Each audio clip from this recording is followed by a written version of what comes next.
El apóstol Pedro trató temas de doctrina y desarrolló temas importantes en su primera carta. En los primeros versículos expuso las grandes doctrinas de la elección, la presencia de Dios el Padre, la santificación del Espíritu Santo, la obediencia, la sangre de Cristo, la Trinidad, la gracia de Dios, la salvación, la revelación, la gloria, la fe y la esperanza. Y la forma en la que él abordó estos temas reveló el crecimiento que había alcanzado acerca de lo que significó el sacrificio de Jesús en la cruz. Al leer estas cartas, uno puede apreciar el gran cambio que tuvo lugar en la vida de Pedro. En el pasado había sido impetuoso, pero en este momento que estaba escribiendo era paciente. Cuando se encontró por primera vez con Jesús era imprudente, torpe y hablaba atropelladamente. Ahora el gran tema de esta primera carta de Pedro es la esperanza cristiana en tiempos de sufrimiento. Y muchos hermanos cristianos nunca han tenido el sentimiento de seguridad en su salvación.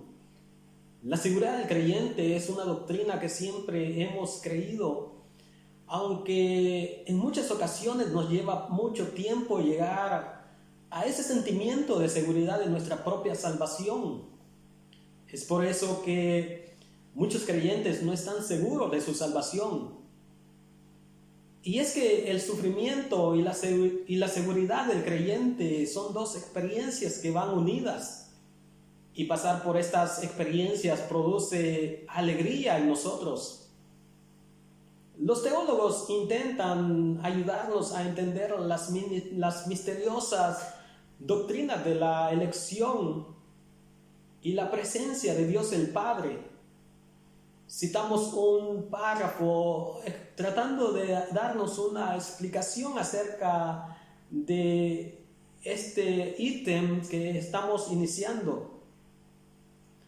El párrafo dice así: habiendo reconocido el derecho soberano de Dios sobre su creación y habiéndole asignado un propósito racional en todo su plan, la verdad contenida en la doctrina de la elección sigue una secuencia natural, como la función necesaria de alguien que es divino. Tenemos que reconocer que nuestro Dios es un Dios soberano y que el universo pequeño que conocemos es suyo. Él lo creó. No sabemos por qué lo creó de la forma en que lo hizo. Él es absolutamente omnisciente, es decir, que lo conoce todo. Es omnipotente. Esto quiere decir que tiene todo el poder. Y Él es soberano. Y por eso concluimos que Él puede hacer cualquier cosa que quiera hacer, que sea consecuente con su carácter. Él tiene derecho a planificar para el futuro sus planes. Y llamamos a esos planes secretos que Dios tuvo en su mente desde el mismo principio. Es decir, que Él tuvo un plan que iba a seguir. Decretó crear el universo y lo llevó a cabo. No consultó a ningún ser humano acerca de sus planes.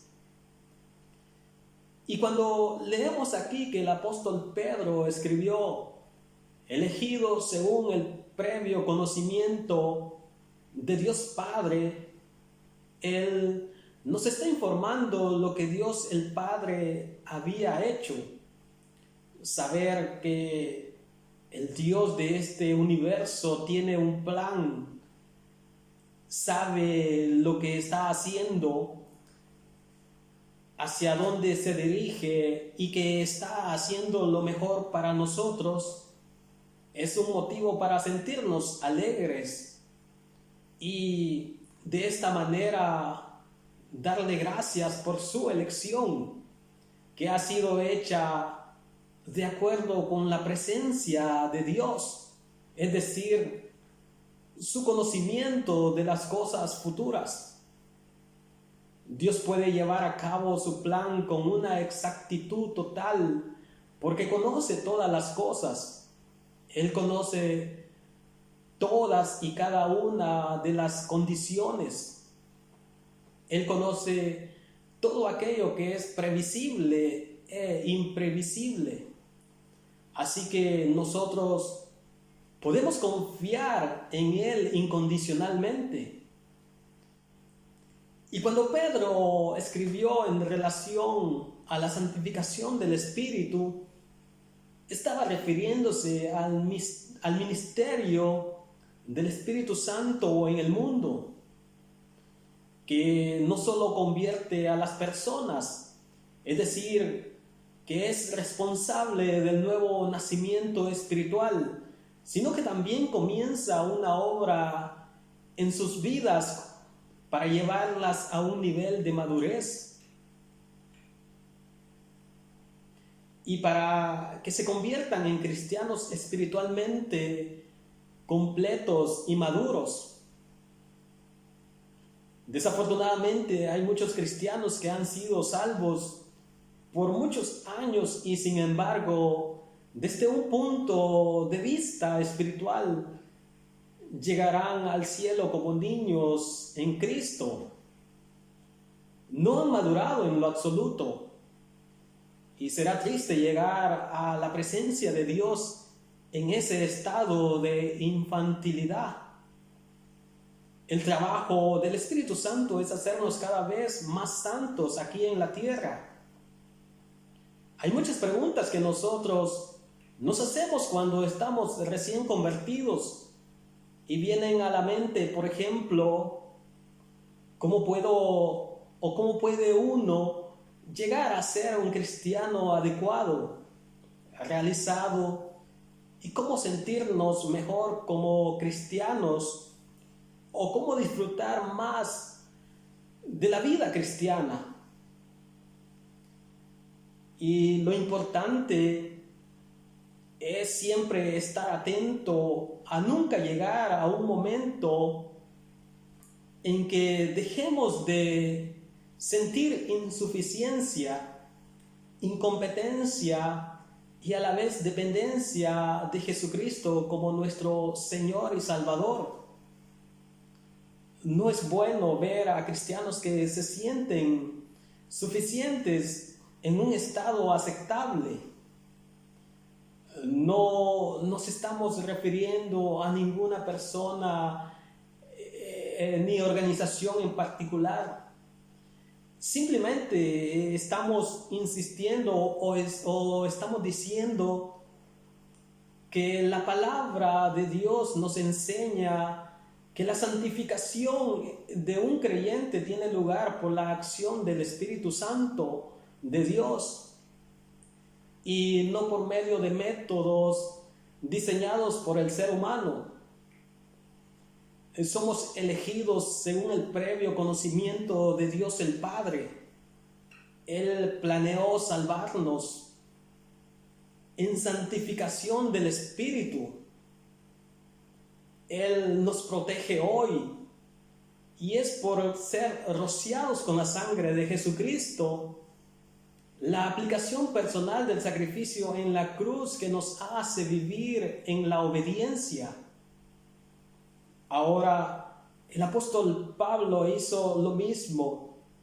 Él dijo que Jesús fue entregado por nuestras ofensas. Él murió por nuestros pecados, pero fue resucitado para nuestra justificación, para que nosotros estuviésemos unidos a Cristo, aceptados en el amado, para poder presentarnos ante Dios. Él no solo apartó el pecado de nosotros, Él nos traspasó su justicia Y de esta manera podemos presentarnos ante Dios con la justicia de Jesucristo. Si revisamos en el versículo 16 de esta primera carta del apóstol Pedro, en el capítulo 1, el apóstol nos dice: más bien sean ustedes santos en todo lo que hagan, como también es santo quien los llamó. La santidad es algo que con frecuencia ha sido mal entendida. Para una persona normal y corriente, la santidad significa asumir una actitud piadosa, casi como convertirse en una persona prácticamente anormal en la vida diaria, como si se tratara de algo superficial que hay que exhibir ante otras personas. El Señor quiere que nosotros tengamos una personalidad plenamente integrada. Él quiere que nosotros disfrutemos de la vida. No nos referimos a la clase pecaminosa de diversión, sino que alcancemos un verdadero deleite y placer en la vida que Dios nos ha entregado. La santidad es para la vida espiritual lo que la salud es para la vida física. Usted seguramente, o a usted seguramente, le agradaría ser una persona sana y fuerte, pues la santidad consiste en ser sano y fuerte espiritualmente. Realmente necesitamos ser y sentirnos de esta manera. Al leer estas palabras, nos surge la pregunta: ¿ha de ser nuestra santidad un atributo personal asumible como la santidad de Dios? La respuesta es que no, porque nuestro Dios es absolutamente perfecto y nosotros nunca alcanzaremos ese estado mientras vivamos en esta tierra. A veces encontramos a personas que creen haber llegado a ese punto elevado, pero al mismo tiempo nunca hemos encontrado a otros que estén de acuerdo con ellos en pensar que han alcanzado ese alto nivel de espiritualidad o de santificación.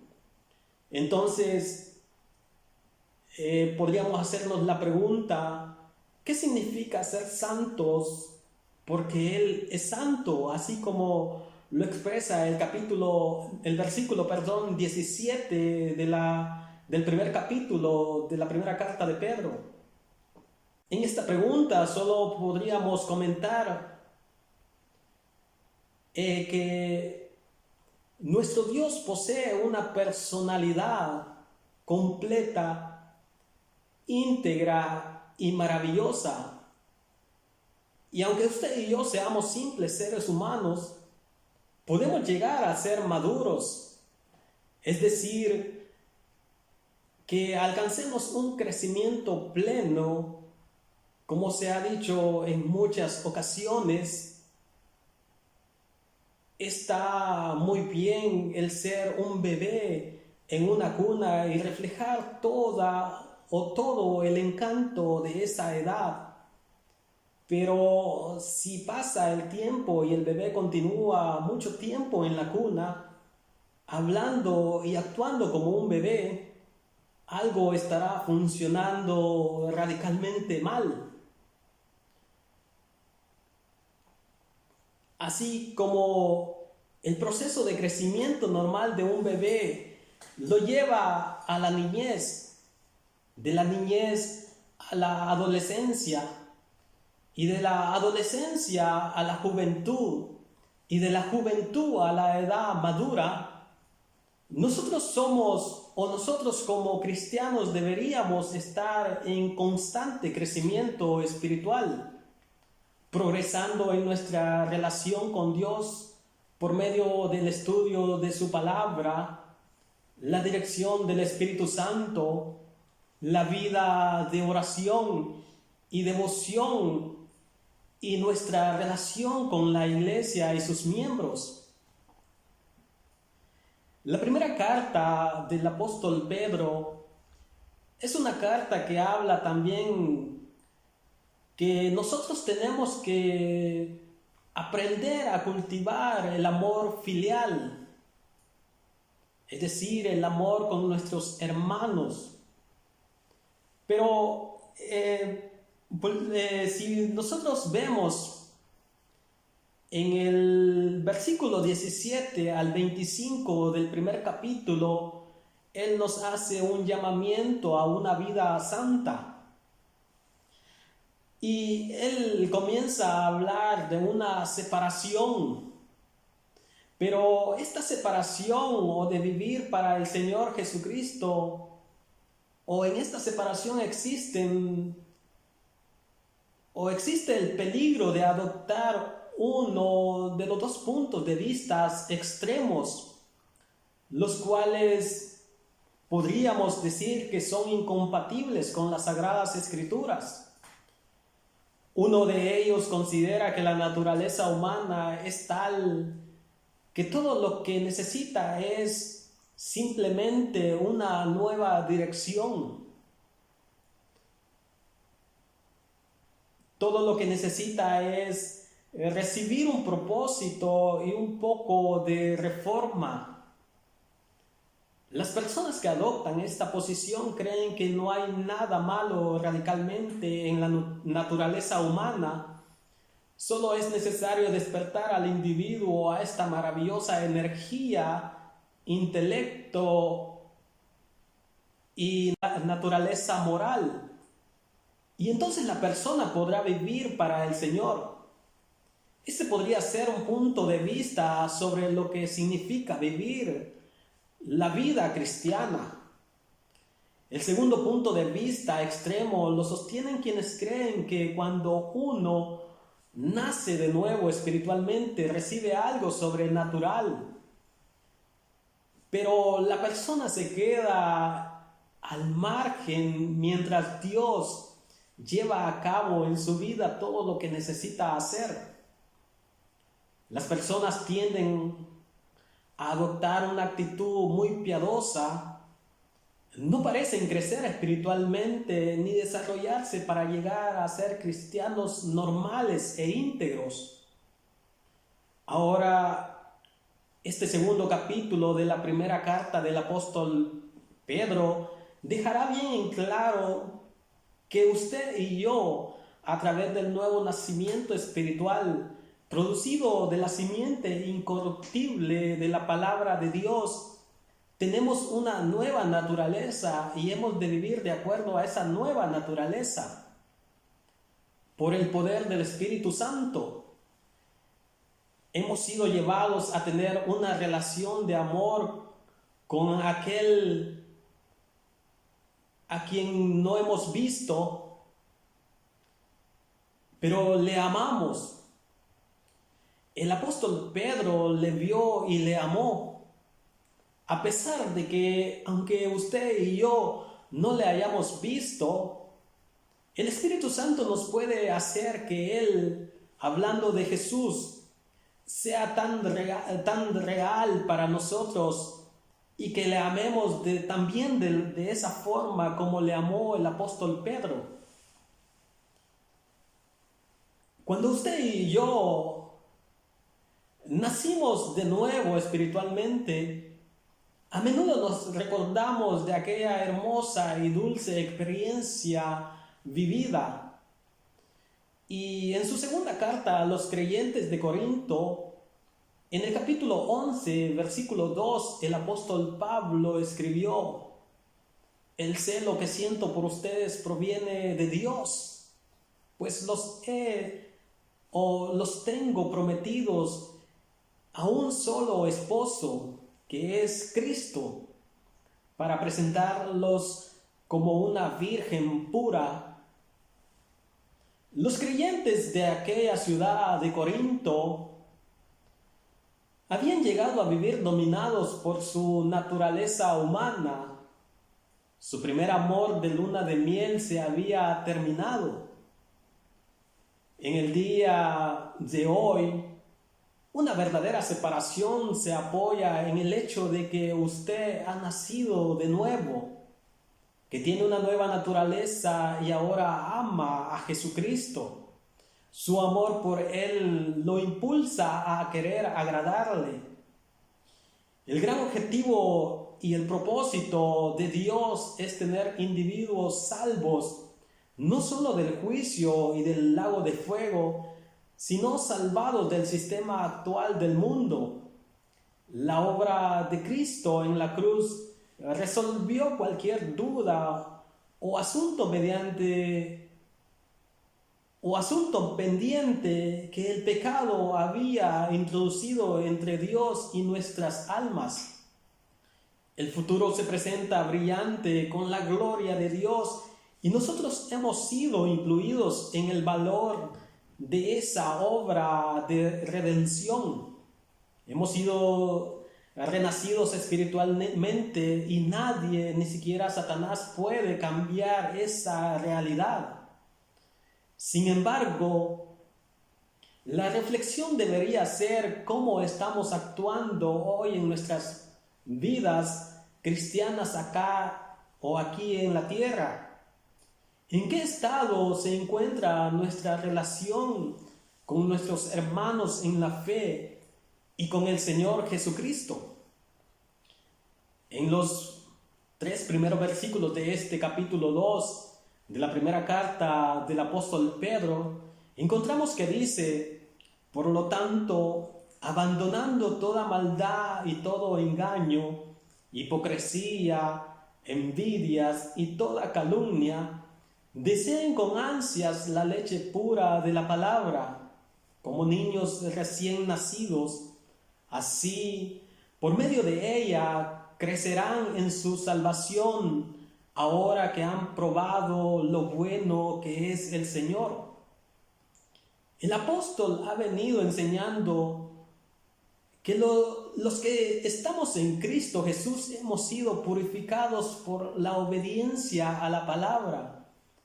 Y Él nos dice que a causa de que hemos nacido por la palabra de Dios, nuestras almas han sido purificadas y han sido purificadas precisamente para el amor fraternal, el amor sincero, no fingido entre hermanos.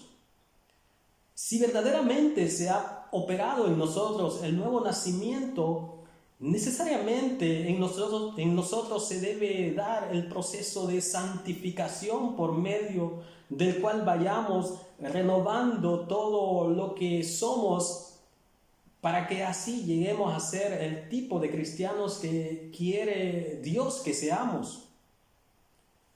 Todos sabemos que lo que Dios desea es que cada día seamos más santos. Y la pregunta que resulta es: ¿por qué nos cuesta tanto poder dar pasos en los cuales verdaderamente vayamos santificándonos? La razón muchas veces es porque no hemos entendido cuál es el método o el modelo que la Biblia presenta para nosotros poder ir santificándonos en la vida diaria. Ya que la santidad no es algo que se produce en nosotros por casualidad. El cristiano debe aprender a santificarse. El elemento fundamental para entender cómo crecer en santidad es que el avance o crecimiento en santidad tiene 2 aspectos. Uno es el de desechar lo malo y el otro fomentar lo bueno. No podemos desechar los elementos negativos o pecaminosos de la carne o de nuestra carne si estos no son sustituidos por elementos positivos. El cristiano no va a poder desechar lo malo si no lo sustituye por lo bueno. Lo que normalmente entendemos como santificarnos es dejar de hacer lo malo. Pero esa no es toda la verdad bíblica. Al no entender que es necesario sustituir eso malo por lo bueno, el cristiano puede llegar a experimentar dudas de su conversión y puede llegar a preguntarse que si será de Dios o no, que si será que tiene el Espíritu Santo, que si no será escogido, o puede incluso llegar a decir que no es un hijo de Dios. Por eso es bien importante que el cristiano entienda cómo es que opera el cambio bíblico, es decir, la santificación que las escrituras establecen que tiene que operar en el creyente. El verdadero cambio bíblico para santificación tiene dos aspectos: el de quitar y sustituir lo malo por lo bueno. Esta enseñanza de que hay que quitar para cultivar lo bueno, el apóstol Pedro la desarrolla en los primeros 3 versículos de este capítulo 2 al cual hemos hecho referencia. Notemos que algo muy importante en estos 2 primeros versículos, él dice abandonando en el primer versículo y en el segundo dice deseen. Es decir, que el cambio bíblico de santificación se produce cuando el cristiano abandona lo malo y al abandonar lo malo desea lo bueno. Y eso bueno viene a tomar el lugar de lo malo. Es por eso que el versículo 1 comienza diciendo, abandonando toda maldad y todo engaño, hipocresía, envidia y toda calumnia. El apóstol Pedro hace referencia solo a unos pocos o a unas pocas cosas que el creyente tiene que dejar de practicar. Pero todas estas cosas que el apóstol enumera tienen que ver con nuestra convivencia con el prójimo. En el capítulo 1 podemos ver cómo el apóstol explica que hemos sido purificados para el amor fraternal no fingido. Por eso es que en el versículo 1 del capítulo 2 inicia diciendo, abandonando toda maldad. Y nosotros podemos ser malos con el prójimo. Engañamos al prójimo. Somos hipócritas con el prójimo. Podemos envidiar al prójimo. Podemos calumniar al prójimo. Es decir, que todos los pecados que el apóstol Pedro está haciendo o a los que él está haciendo referencia son relacionados a nuestra vida como iglesia, como hijos de Dios. Pecados que van contra el amor fraternal. No podemos esperar que Dios haga todo por nosotros. Él ha dispuesto que hagamos ciertas cosas por nosotros mismos. Y en su carta a los Efesios, capítulo 4, versículo 22 y 25, los escritores dijeron de esta manera, con respecto a la vieja o con respecto a la vida que antes llevaban, que se les enseñó que debían quitarse el ropaje de la vieja naturaleza, la cual está corrompida por los deseos engañosos. Por tanto, dejando la mentira, hablen cada uno a su prójimo con la verdad, porque todos somos miembros de un mismo cuerpo. Y es por eso que en el versículo 1 que hemos leído del capítulo 2 de esta primera carta del apóstol Pedro dice, por tanto, abandonando toda maldad. Ahora, ¿qué es maldad? Maldad se podría definir o describir como un enojo congelado o anquilosado. Este implica el tener un espíritu que no quiere perdonar. El verdadero cristiano no puede guardar amargura, rencor o resentimientos en su corazón.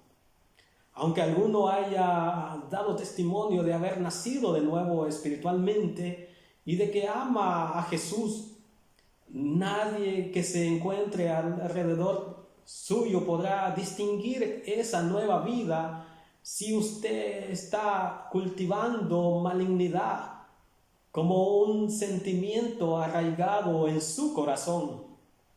El versículo 2 dice: desead como niños recién nacidos la leche pura de la palabra. Es decir, así como el bebé se aferra con ansias al biberón, el creyente debe ansiar el alimento de la palabra de Dios. La figura del bebé es muy adecuada para describir la actitud que se espera del Hijo de Dios.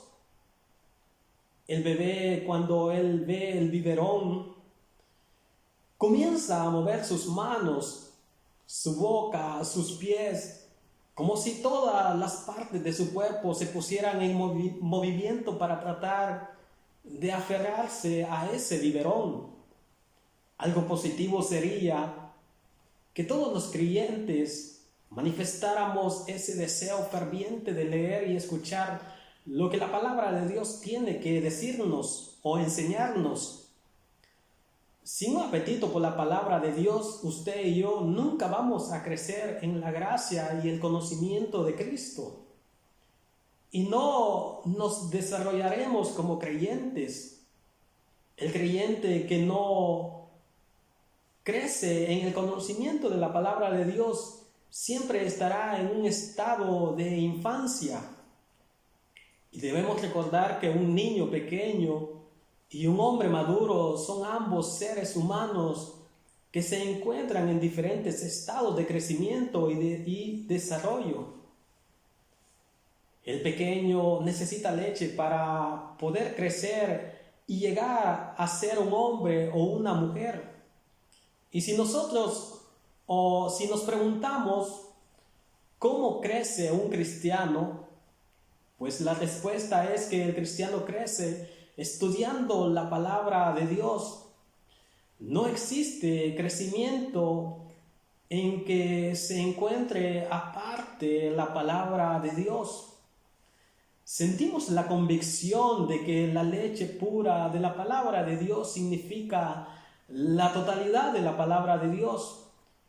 No crecemos espiritualmente escogiendo unos versículos de estímulo y consuelo de una parte y otros de otra parte de la Biblia. Para crecer necesitamos la palabra de Dios completa. Necesitamos una dieta completa y equilibrada. Por supuesto, en la vida la alimentación comienza con la leche, pero a medida que el creyente o a medida que crecemos y nos desarrollamos, tenemos que introducir en la dieta diaria alimentos más consistentes y ricos en calorías. Lo mismo sucede en el proceso de crecimiento y desarrollo de la vida cristiana. Uno recibe toda la nutrición espiritual que necesita en la totalidad de la palabra de Dios. Para terminar, nos gustaría seguir hablando más acerca de este tema, pero queremos terminar enfatizando que la palabra de Dios puede comunicar a la vida de una persona una verdadera fortaleza y una genuina atracción integral, porque esa palabra está llena de vida y transmite una vida auténtica. Terminamos diciendo que para poder tener un crecimiento en nuestra vida como cristianos, tenemos que entender cómo se opera el proceso de santificación bíblica que nos muestra las Escrituras.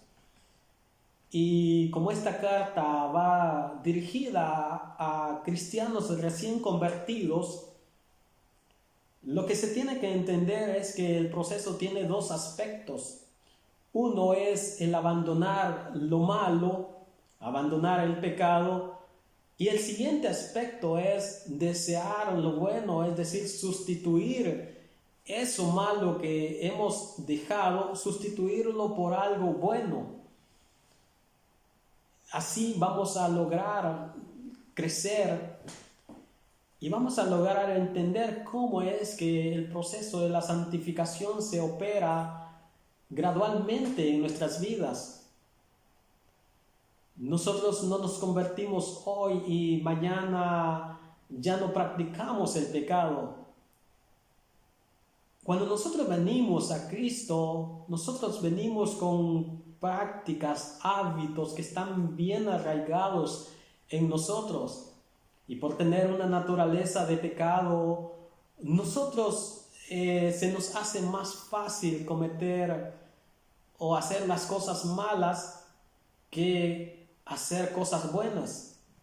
Y es por eso que cuando entendemos el proceso de la santificación bíblica o el proceso, el método que las Escrituras nos presentan, nosotros vamos a poder ir avanzando y vamos a poder ir creciendo en el conocimiento de la palabra de nuestro Dios y vamos a ir teniendo una seguridad de que sí somos hijos de Dios. Y es lo que Dios espera de nosotros, que nosotros depositemos toda nuestra confianza en el sacrificio de Jesús en la cruz, que ese sacrificio puede librarnos, puede salvarnos, puede purificarnos por medio de su sangre, puede santificarnos por medio de su espíritu, pero que a la vez nosotros como cristianos somos responsables a buscar de Dios para que Él nos revele el método o el proceso que la Biblia o que en su palabra está reflejado. Por eso es que cada hermano que empieza en los caminos del Señor, o hermanos que quizás han tenido años, ya llevan años en la vida cristiana, pero ellos, algunos posiblemente tratan o están luchando con estos temas, están luchando con este proceso, pero quizás no hay un avance porque no se ha entendido cómo es que opera el proceso de santificación. No se trata de solamente eliminar lo malo, no se trata solamente de dejar de pecar, no se trata solamente de dejar de mentir, por ejemplo, no se trata solamente de dejar de fornicar por lo menos, o no se trata de tener la intención, sino que eso hay que sustituirlo por algo positivo, por algo bueno. Y como se ha dicho, y creo que todos tenemos conciencia, y es que uno como ser humano no puede estar sin hacer nada. Es decir, todo el tiempo nosotros tenemos que estar haciendo alguna acción. Y si no estamos haciendo acciones positivas, estamos haciendo acciones negativas. Entonces, si nosotros como cristianos queremos ir santificándonos más, queremos irnos apartando más para el Señor, vivir una vida agradable para el Señor, nosotros tenemos que comenzar entendiendo cómo es que se opera el proceso de santificación en nuestras vidas para no llegar en un momento de estrés en nuestra vida, en la cual nosotros lleguemos a pensar o lleguemos a dudar de ese milagro que Dios operó por medio de su Espíritu Santo, revelándonos a Jesucristo como nuestro Salvador. La invitación es a que cada día podamos seguir creciendo, seguir estudiando, seguir conociendo más acerca del propósito de Dios en nuestra vida, pero que a la vez podamos llegar o podamos poner en práctica en lo que Dios espera y lo que Dios nos manda.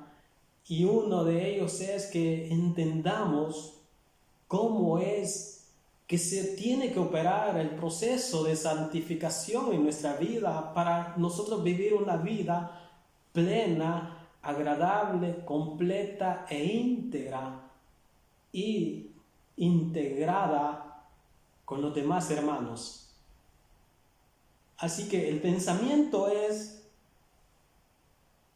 que tenemos que depender de Dios siempre, tenemos que depender de su sacrificio y tenemos que depender de su gracia. Solo así vamos a poder encontrar la respuesta a cada una de nuestras dificultades que podamos atravesar en nuestro diario vivir. Y eso lo vamos a encontrar o lo vamos a conocer leyendo, escudriñando su palabra, y allí vamos a encontrar cómo nosotros podemos vivir una vida aceptable y agradable a nuestro Dios. Que el Señor le bendiga.